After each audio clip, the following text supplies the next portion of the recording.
បាទអញ្ចឹងយើងមកជួបគ្នាសារជាថ្មីនៅវិញ្ញាសាពហុជ្រើសរើសត្រៀមប្រឡងចូលសាលាភូមិន្ទរដ្ឋបាលបាទថ្ងៃមុនយើងមកដល់សំណួរទី80ហើយហើយថ្ងៃនេះយើងបន្តទៅមុខទៀតបាទអញ្ចឹងចូលដល់សំណួរទី81អំណាចនីតិបញ្ញត្តិនៃព្រះរាជាណាចក្រកម្ពុជាសំដៅដល់ស្ថាប័នណាករដ្ឋសភានិងព្រឹទ្ធសភាខរាជរដ្ឋាភិបាលកតុលាការខមិនមានចម្លើយបាទអញ្ចឹងចម្លើយដែលត្រឹមត្រូវគឺចម្លើយករដ្ឋសភានិងព្រឹទ្ធសភា82ស្ថាប័នដែលមានសមត្ថកិច្ចចុងក្រោយក្នុងការដោះស្រាយវិវាទកម្មទាក់ទងនឹងការបោះឆ្នោតជ្រើសតាំងតំណាងរាស្ត្រនិងសមាជិកព្រឹទ្ធសភាកតុលាការនិងឧត្តមក្រុមប្រឹក្សានៃអង្គចៅក្រមខព្រឹទ្ធសភាកក្រុមប្រឹក្សាធម្មនុញ្ញខគណៈកម្មាធិការជាតិរៀបចំការបោះឆ្នោតចម្លើយដែលត្រឹមត្រូវគឺចម្លើយកក្រុមប្រឹក្សាធម្មនុញ្ញបាទអញ្ចឹងចូលមកដល់សំណួរទី83ប្រព័ន្ធច្បាប់ដែលពេញនិយមនៅលើពិភពលោកគឺជាប្រព័ន្ធកប្រព័ន្ធច្បាប់ Civil Law ខប្រព័ន្ធច្បាប់ Common Law កប្រព័ន្ធច្បាប់សង្គមនិយមនិងប្រព័ន្ធច្បាប់អ៊ីស្លាមខប្រព័ន្ធច្បាប់ Civil Law និង Common Law សំណួរទី84សមាជិកតំណាងរាស្ត្រនៃខេត្តនីមួយៗត្រូវបានចាត់ទុកថាជាតំណាងកប្រជាពលរដ្ឋទូទាំងប្រទេសខនាយករដ្ឋមន្ត្រីកប្រជាពលរដ្ឋដែលបោះឆ្នោតក្នុងមណ្ឌលរបស់ខ្លួនខរដ្ឋបាលដែលខ្លួនចោលឈ្មោះបាទអញ្ចឹងចម្លើយដែលត្រឹមត្រូវគឺចម្លើយខរដ្ឋបាលដែលខ្លួនចោលឈ្មោះ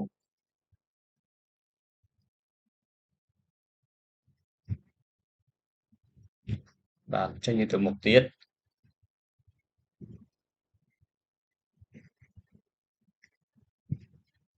ចូលមកដល់សំណួរទី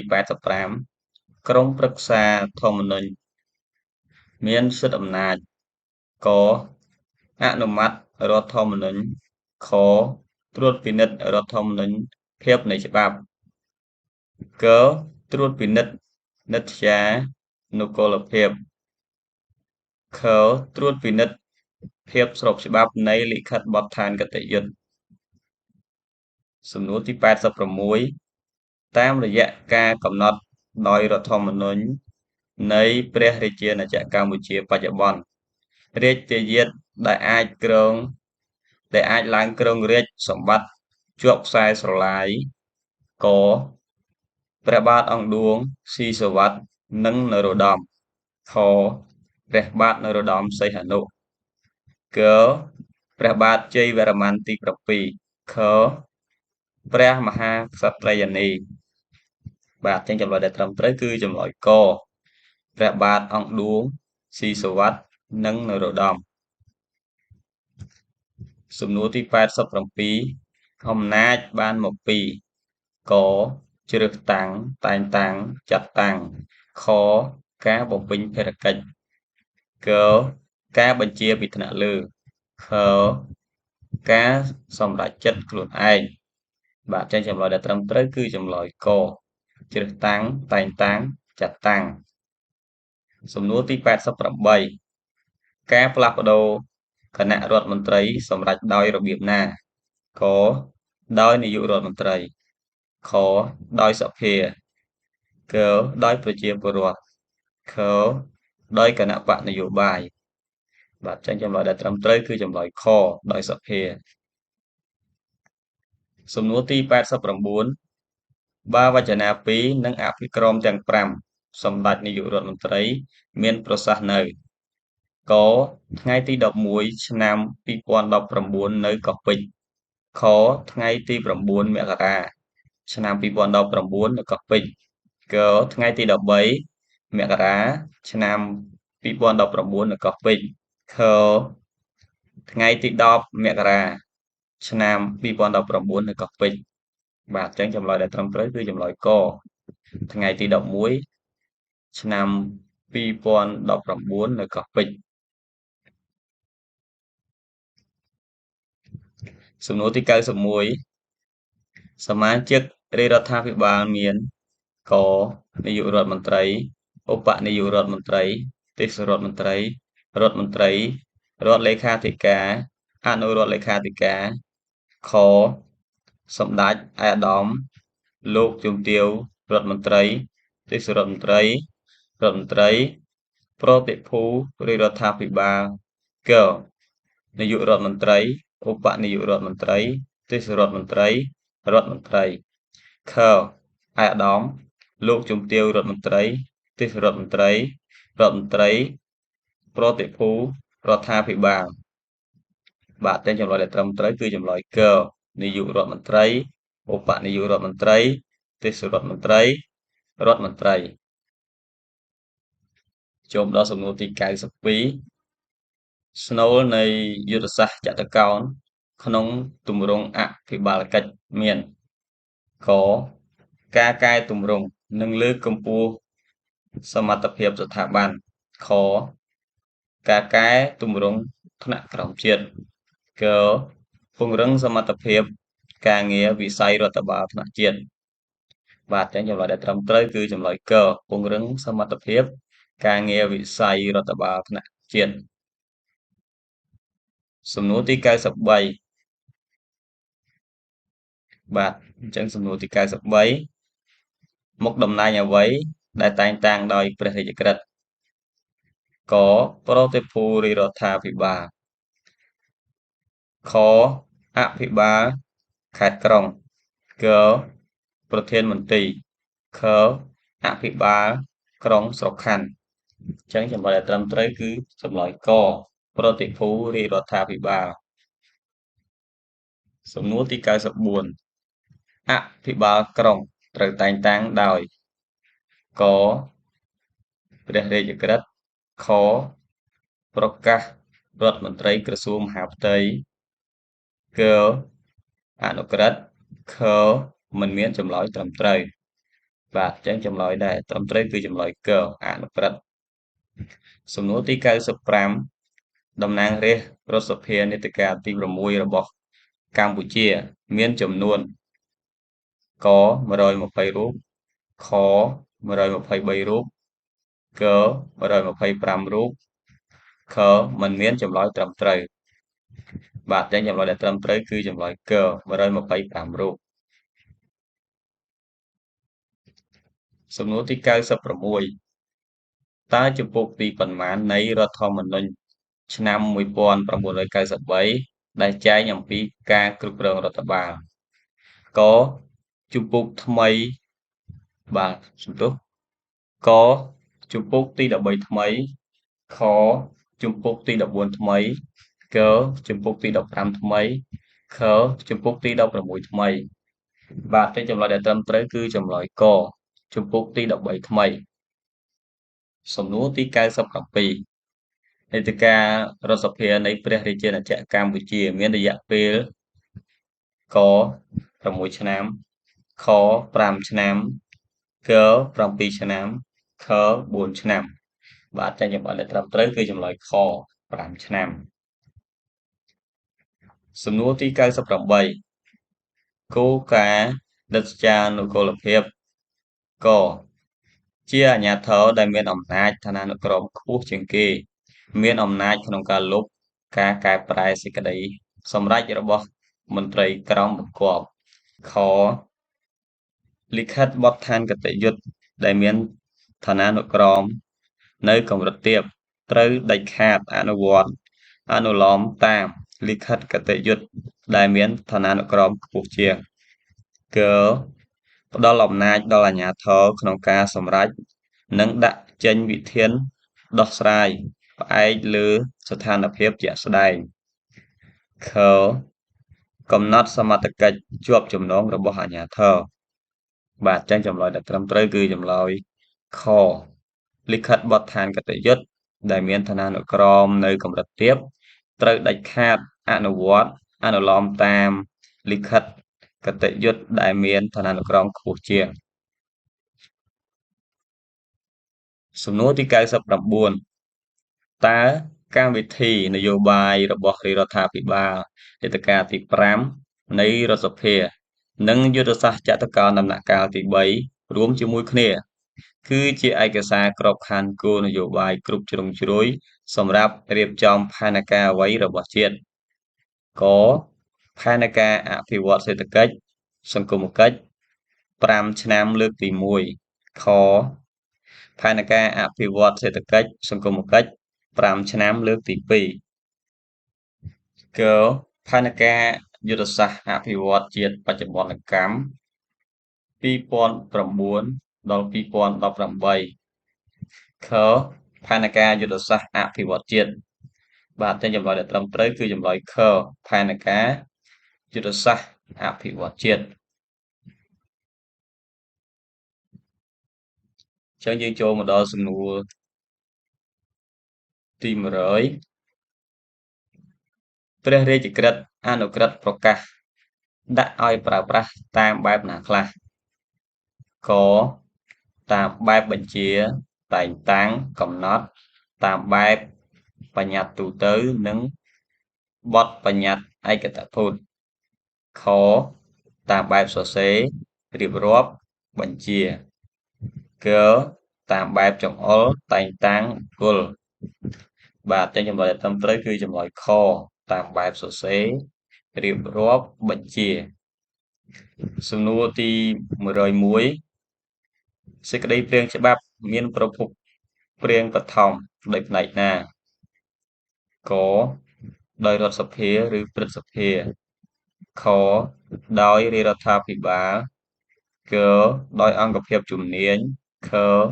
ដោយអង្គការសង្គមស៊ីវិលបាទចឹងចម្លើយដែលត្រឹមត្រូវគឺចម្លើយកដោយអង្គភាពជំនាញសំណួរទី102តើរដ្ឋធម្មនុញ្ញឆ្នាំ1993មានប៉ុន្មានឧបសម្ព័ន្ធកមាន5ឧបសម្ព័ន្ធខមាន6ឧបសម្ព័ន្ធកមាន7ឧបសម្ព័ន្ធ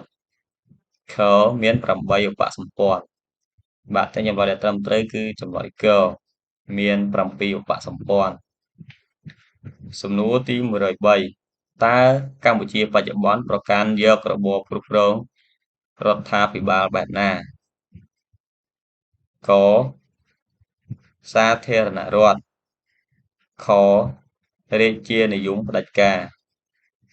ខរាជានិយមបែបទឹកខរាជានិយមបែបសភានិយមបាទអញ្ចឹងចម្លើយត្រឹមត្រូវគឺចម្លើយខរាជានិយមបែបសភានិយមសំណួរទី104ការបោះឆ្នោតជ្រើសតាំងសមាជិករដ្ឋសភាអនុវត្តតាមប្រព័ន្ធបោះឆ្នោតអ្វីកប្រព័ន្ធសមមាត្រទូទាំងប្រទេសខប្រព័ន្ធសមមាត្រតាមរាជធានីខេត្តកប្រព័ន្ធសមមាត្រតាមភូមិភាគខប្រព័ន្ធឯកតនាមបាទចេញចម្លើយត្រឹមត្រូវគឺចម្លើយខប្រព័ន្ធសមមាត្រតាមរាជធានីខេត្តសំណួរទី105តើព្រះរាជក្រមចេញដោយអ្នកណាខ្លឹមសារប្រើប្រាស់សម្រាប់ធ្វើអ្វីកចេញដោយនាយករដ្ឋមន្ត្រីខ្លឹមសារប្រើសម្រាប់តែងតាំងមន្ត្រីរាជការខចេញដោយព្រះមហាក្សត្រឬប្រមុខរដ្ឋស្ដីទីខ្លឹមសារប្រើជាបទបញ្ជាទូទៅកចេញដោយព្រះមហាក្សត្រឬប្រមុខរដ្ឋស្ដីទីខ្លឹមសារប្រើសម្រាប់ប្រកាសឲ្យប្រើច្បាប់ណាមួយដែលសភាបានអនុម័តនិងព្រឹទ្ធសភាបានពិនិត្យយល់ស្របលើទម្រង់និងគតិច្បាប់បាទចេញចម្លើយដែលត្រឹមត្រូវគឺចម្លើយកចេញដោយព្រះមហាក្សត្រឬប្រមុខរដ្ឋស្ដីទីខ្លឹមសារប្រើសម្រាប់ប្រកាសឲ្យប្រើច្បាប់ណាមួយដែលរដ្ឋសភាបានអនុម័តនិងព្រឹទ្ធសភាបានពិនិត្យយល់ស្របលើទម្រង់និងគតិច្បាប់សំណួរទី106តើព្រះរាជក្រឹត្យ ចេញដោយនរណាខ្លឹមសារប្រើសម្រាប់ធ្វើអ្វីកចេញដោយនាយករដ្ឋមន្ត្រីខ្លឹមសារប្រើជាបទបញ្ជាទូទៅខចេញដោយព្រះមហាក្សត្រឬប្រមុខរដ្ឋស្ដីទីខ្លឹមសារប្រើជាបទបញ្ជាទូទៅកចេញដោយនាយករដ្ឋមន្ត្រីខ្លឹមសារប្រើសម្រាប់តែងតាំងមន្ត្រីរាជការនិងប្រើជាបទបញ្ជាទូទៅខចេញដោយនាយករដ្ឋមន្ត្រីខ្លឹមសារប្រើសម្រាប់តែងតាំងមន្ត្រីរាជការបាទអញ្ចឹងចម្លើយត្រឹមត្រូវគឺចម្លើយខចេញដោយព្រះមហាក្សត្រឬប្រមុខរដ្ឋស្ដីទីខ្លឹមសារប្រើជាបទបញ្ជាទូទៅ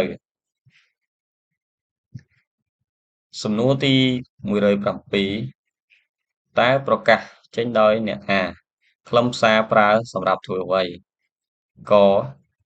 ចេញដោយប្រធានស្ថាប័នខ្លឹមសារប្រើសម្រាប់ជាបទបញ្ជាទូទៅខចេញដោយប្រធានស្ថាប័នខ្លឹមសារប្រើជាបទបញ្ជាទូទៅនិងលក្ខណៈឯកតភូតតែងតាំងមន្ត្រីកចេញដោយព្រះមហាក្សត្រឬប្រមុខរដ្ឋស្ដីទីខ្លឹមសារប្រើសម្រាប់តែងតាំងមន្ត្រីរាជការបាទអញ្ចឹងចម្លើយត្រឹមត្រូវគឺចម្លើយខចេញដោយប្រធានស្ថាប័នខ្លឹមសារប្រើជាបទបញ្ជាទូទៅនិងលក្ខណៈឯកតភូតតែងតាំងមន្ត្រីសំណួរទី108តើអនុក្រឹត្យចេញដោយអ្នកណាខ្លឹមសារប្រើប្រាស់សម្រាប់ធ្វើអ្វីកចេញដោយនាយករដ្ឋមន្ត្រីខ្លឹមសារប្រើជាបទបញ្ជាទូទៅខចេញដោយនាយករដ្ឋមន្ត្រីខ្លឹមសារប្រើសម្រាប់តែងតាំងមន្ត្រីរាជការកចេញដោយនាយករដ្ឋមន្ត្រីខ្លឹមសារប្រើជាបទបញ្ជាទូទៅនិងលក្ខណៈឯកតភូតតែងតាំងមន្ត្រីរាជការខចេញដោយព្រះមហាក្សត្រឬប្រមុខរដ្ឋស្ដីទីខ្លឹមសារប្រើជាបទបញ្ជាទូទៅ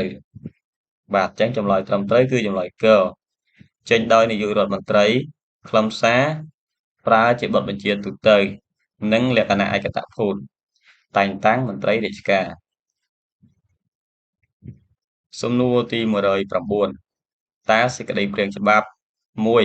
ដែលរដ្ឋសភាបានអនុម័តហើយព្រឹទ្ធសភាបានពិនិត្យចប់សពគ្រប់តាមទម្រង់និងគតិច្បាប់អស់ហើយសេចក្តីព្រាងច្បាប់នោះអាចយកមកផ្សព្វផ្សាយនិងអនុវត្តបានហើយឬនៅកផ្សព្វផ្សាយនិងអនុវត្តបានខមិនអាចផ្សព្វផ្សាយនិងអនុវត្តបាននៅឡើយទេបាទនឹងចម្លើយត្រឹមត្រូវគឺចម្លើយខមិនអាចផ្សព្វផ្សាយនិងអនុវត្តបាននៅឡើយទេសំណួរទី110មុននឹងត្រូវបានបង្កើតជាក្រសួងមុខងារសាធារណៈពីមុនមានឈ្មោះអ្វីករដ្ឋលេខាធិការដ្ឋានមុខងារសាធារណៈខរដ្ឋលេខាធិការដ្ឋានអាកាសចរស៊ីវិលករដ្ឋលេខាធិការដ្ឋានអាស៊ានខចម្លើយខាងលើមិនត្រឹមត្រូវបាទអញ្ចឹងចម្លើយដែលត្រឹមត្រូវគឺចម្លើយករដ្ឋលេខាធិការដ្ឋានមុខងារសាធារណៈសំណួរទី111ក្រសួងមុខងារសាធារណៈត្រូវបានបង្កើតឡើងនៅកថ្ងៃទី9ធ្នូ2013ក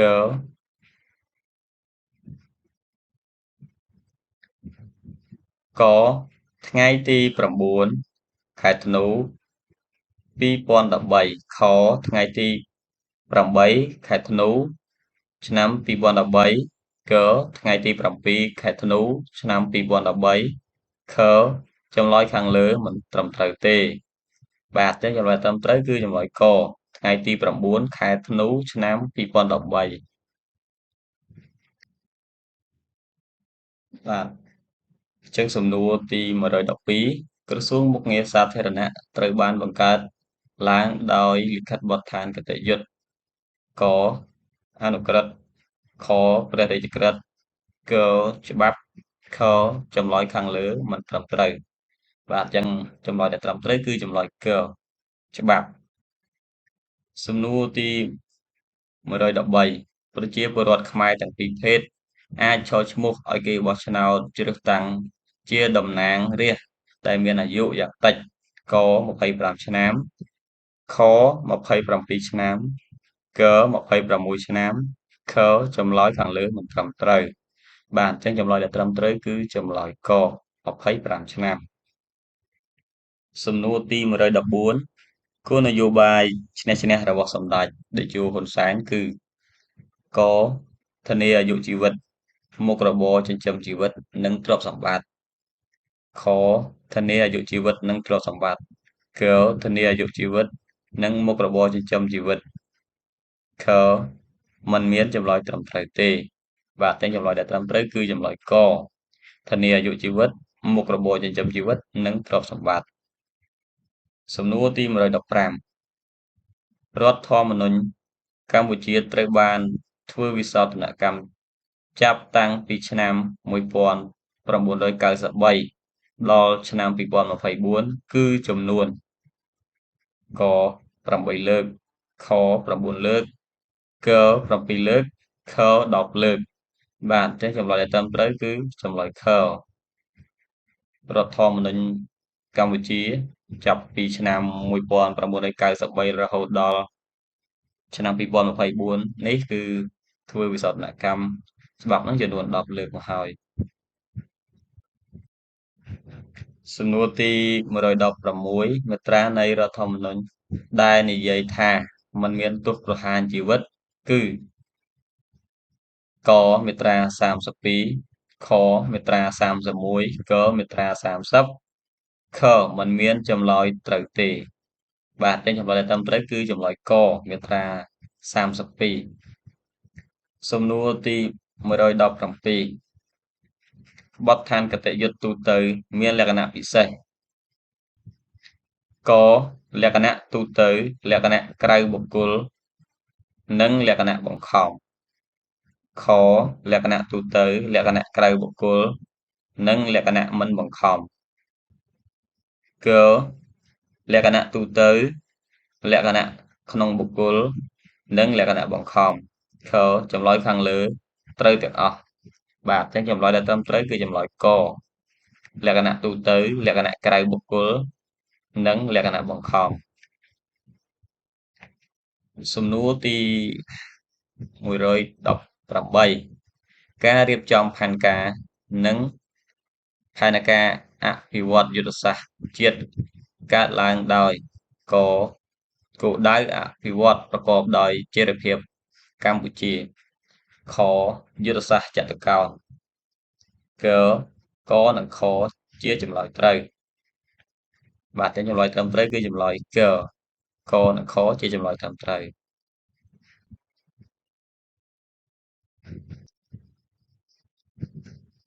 សំណួរទី119គោលបំណងនៃយុទ្ធសាស្ត្រចតុកោណដំណាក់កាលទី4គឺកកំណើនការងារសមត្ថភាពនិងប្រសិទ្ធភាពខកំណើនការងារសមភាពនិងប្រសិទ្ធភាពកកំណើនការងារយុត្តិធម៌សង្គមនិងប្រសិទ្ធភាព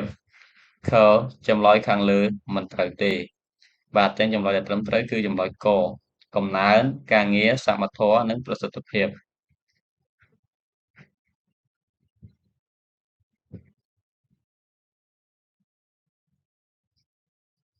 ចឹងចូលមកដល់សំណួរទី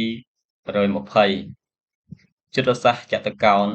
មានរចនាសម្ព័ន្ធកស្នូលនៃយុទ្ធសាស្ត្រគឺជាការបង្កើនល្បឿននៃការកែទម្រង់អភិបាលកិច្ចខបរិស្ថានគ្របដណ្ដប់សម្រាប់ការអនុវត្តយុទ្ធសាស្ត្រទាំងមូលកចតុកោណយុទ្ធសាស្ត្រទាំង4ខមុំយុទ្ធសាស្ត្រនៃចតុកោណនីមួយៗងចម្លើយខាងលើត្រូវទាំងអស់បាទអញ្ចឹងចម្លើយដែលត្រឹមត្រូវគឺចម្លើយងចម្លើយខាងលើត្រូវទាំងអស់